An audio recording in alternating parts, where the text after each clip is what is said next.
ये इतनी पुरानी जंग पर जिस विशियसनेस, जिस तरह का ये प्रहार किया हमास ने और जो जवाबी कार्रवाई इजराइल ने की, ये नौबत क्यों आई? आभारी हूं साहब, आपके चैनल पर जब भी आता हूं बहुत कुछ सीखता हूं and you are the best.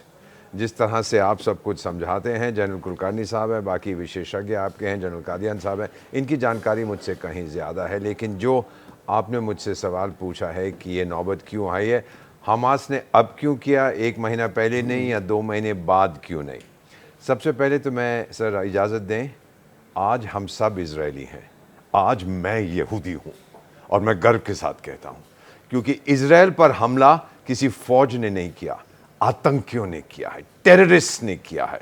Sir, आपने तस्वीरें देखी हैं, बच्चों के शवों पर नाच रहे हैं, औरतों को घसीट के ले जा रहे हैं गाजा स्ट्रिप में, और एक जर्मन लड़की 30 साल की उसके नंगे शरीर का प्रदर्शन कर रहे थे और चिल्ला रहे थे अल्लाहू अकबर।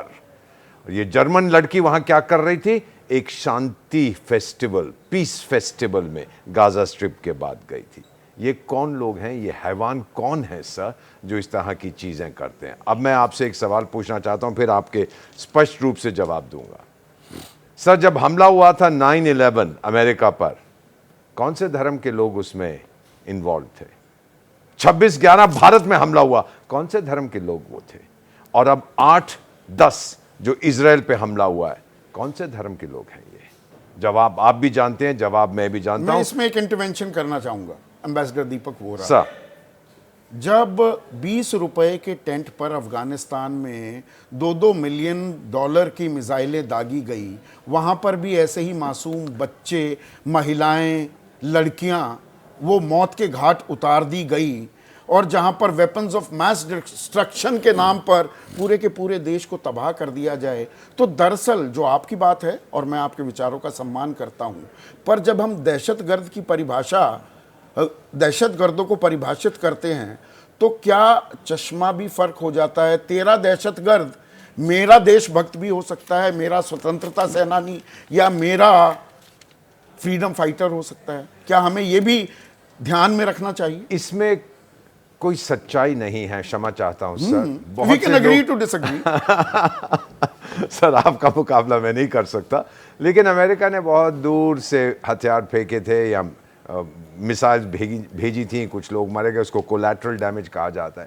लेकिन किसी के शरीर को घसीटना सड़कों पे, ये इंसानियत है? अगर है तो फिर मैं शायद जानवर हूं सर। दूसरी चीज, मैं हैवानों का लंबा समर्थन करने का इतिहास है अमेरिका का, वो लिबिया हो, वो जाने दीजिए सर, वो इराक हो, वो पाकिस्तान हो, वो अफगानिस्तान। सर, मैं हमास का डिफेंस नहीं करना, ना इजराइल का। Israel is fighting for its survival. अब आप लोगों, आपका पहला सवाल था इस समय क्यों? ये इस समय क्यों? हाँ सर, इसके 3 कारण जो मैं समझ पाता हूं इंटरनेशनल जियोपॉलिटिक्स से। मिडिल ईस्ट को रीडिफाइन किया जा रहा था।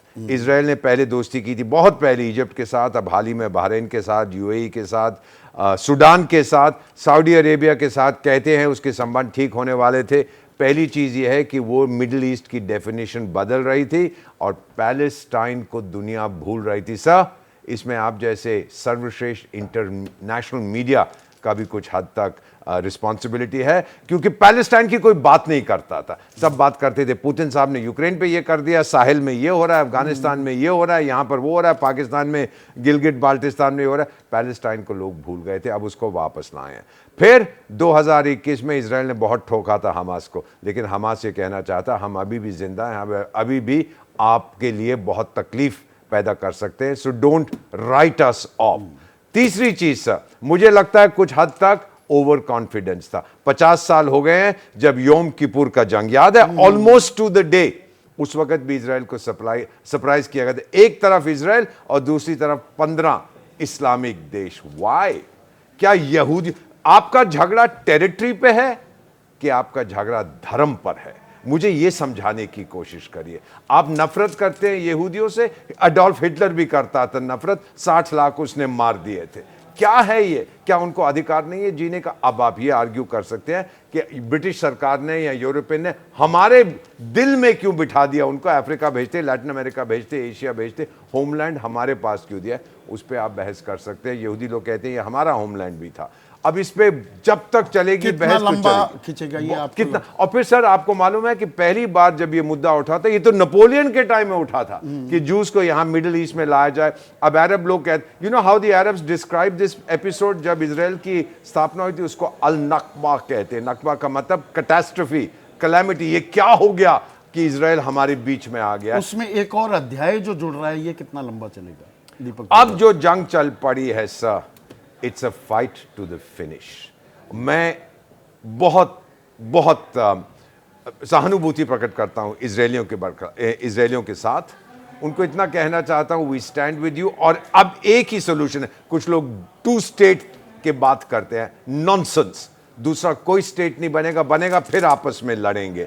तो मुझे लगता है कि और 15 दिन से लेकर 1 महीने तक गाजा स्ट्रिप को एलिमिनेट करना पड़ेगा। और पैलेस्टीनियन, गाजा स्ट्रिप का एक बॉर्डर इजिप्ट के साथ है, उनको ले लीजिएगा।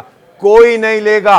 जॉर्डन में ये थे सर, और जॉर्डन के महाराजा से बोले हम पैलेस्टीनियंस आ गए, जॉर्डन तो हमारा है। फिर उसने वो जो पाकिस्तान के प्रेसिडेंट भी बने थे वहाँ पे एडवाइज़र थे मिलिट्री के, उनसे बोला कि इनको पीट पूट के भगाओ, तो इनको मार के भगा दिया गया था वहाँ से।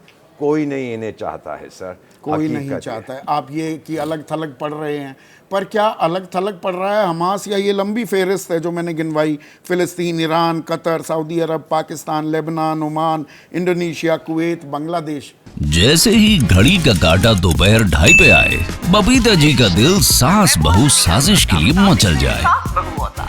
और ये है इनकी बहू, पूरे दिन ऑफिस की टेंशन हो जाए गॉन जब ये करें अपना फेवरेट शो फ्री टाइम पे ऑन। इनकी तरह आप भी देखें अपना फेवरेट शो अपने टाइम पर और डाउनलोड कीजिए एबीपी लाइव ऐप अपने स्मार्ट टीवी पर।